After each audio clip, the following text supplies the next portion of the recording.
Genocide.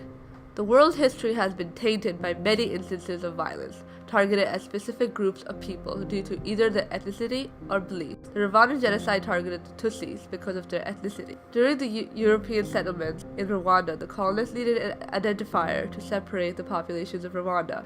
Belgian settlers defined Tutsis as any person that owned more than 10 cows, which indicated wealth. Also, anyone with facial features such as longer noses or necks were considered Tutsis. Only the Tutsis were allowed to be educated and participate in political issues. This left the Hutus devastated and angry. They were the majority of the community and lashed out by raping and macheteing Tutsi people. They left 800,000 people dead. How did the government manage to punish these criminals? The problem was 65% of the country were accused of crimes. The gotcha codes were invented. The accused was brought before court members and witnesses to explain what they saw. There were over 100,000 elected judges among the communities, but they lacked legal qualification. The accused, the victims, and the witnesses get to say their piece of what they saw. It was a very sentimental event for them. Some accused that were found guilty were sentenced for long sentences with hard labors. Others were released and sent back to the communities to rebuild roads. I believe genocide is a human act when words are not enough. How can we bring more humanity to the discussion of genocide? Hi, this is Tia. I know in my teaser I said the genocides mentioned will be from the last 3 decades, but one of the guest speakers could not make it in this video. So we have Shireen discussing the Jewish genocide that took place during World War II between 1939 to 1945. Enjoy. Hi, my name is Shireen Ahmed, and I'm studying political science from Rutgers University, and I am going to be discussing the Jewish genocide. The mass genocide of the Jewish community was a devastating event in our history. After Americans found the concentration camps in Germany, some of the freed victims that returned home feared for their lives. In post-war Poland, for example, there were a number of pogroms, which are violent anti-Jewish riots.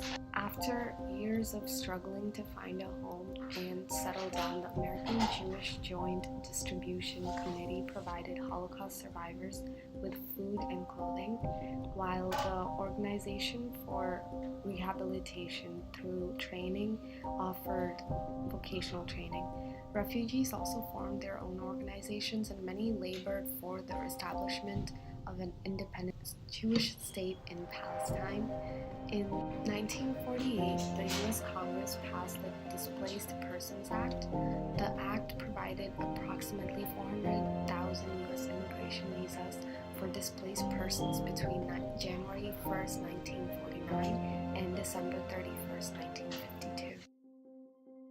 And now, I present David Ho to talk about the Uyghurs. Hello, my name is David Ho, and I'm here to share the plight of the Uyghur people in China. Not all genocides have to be measured with a body count, and the cultural genocide of the Uyghurs is a perfect example of how genocides can be achieved without the use of violence.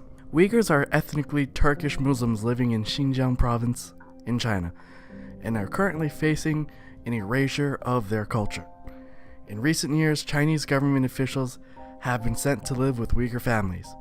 These officials are there to combat religious extremism, separatist ideologies, as well as terrorism. Yet, residents within these programs are required to share their daily lives as well as their political views with these officials.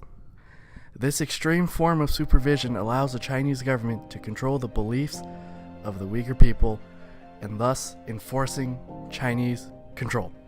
In 2018, a UN committee estimated that up to 1 million Uyghur Muslims are detained in Western Xinjiang in internment camps. These internment camps are deemed re-educational programs. Former inmates have reported that those interred within these camps are required to learn Mandarin Chinese as well as renounce their faith. The Chinese government also deliberately targets Uyghur cultural leaders to be interred within these camps. Uyghur cultural leaders, academics, and poets are all sentenced to be part of these camps. Such measures are said to counter Islamic extremism, but targeting these major cultural leaders leads to the eradication of local culture and language and promotes Chinese hegemony. Very interesting points you bring up here, David. How can we bring more humanity into the discussion of genocide?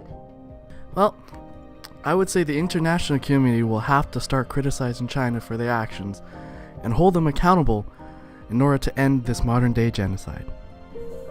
Thank you for listening, and I hope you have a better understanding of the current climate of genocide today. Thank you. Have a good day. Goodbye.